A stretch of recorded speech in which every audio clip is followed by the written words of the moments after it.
всички. Пожелания за здраве и успешна година. Промяна в нашата цел и нашите планове няма. Продължаваме се в същия коловоз и се надяваме да подобряваме представянето ни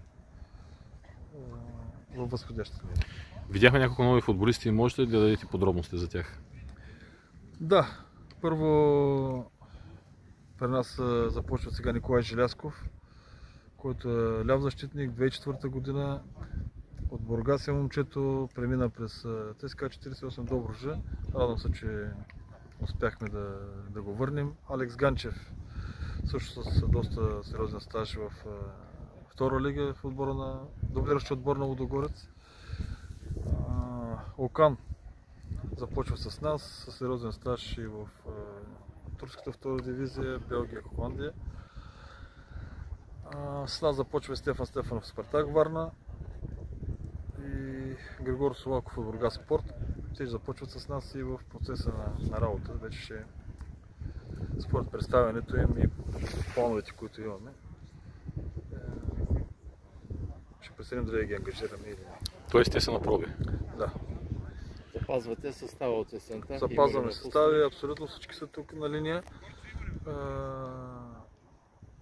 Единствената промяна е в щаба. Започва Мартин Теменлиев с подготовката на вратарите и Любо Шейтанов ще помага за тяхната форма. Видяхме Георги Калоянов, не го виждаме в момента. Гош Калоянов има личен проблем, само днес, утре ще бъде на линия. Как ще протече самата подготовка? Ще бъде при домашни условия, така ще използваме до края на месеца изкуствения терен и терена в Камено.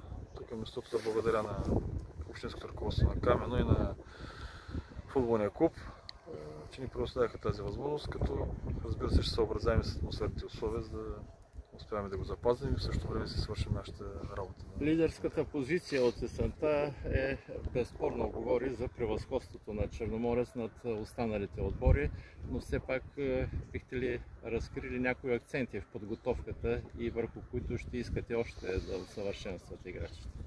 Да, наистина показахме едно добро лице, но както всеки клуб и треньор искат нещата да се подобряват и ние имаме какво да подобряваме.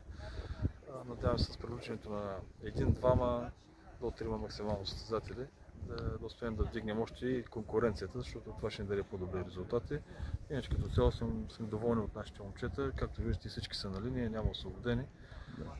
Това говори за една добра атмосфера и добър колектив в клуба, който ни дава и резултати.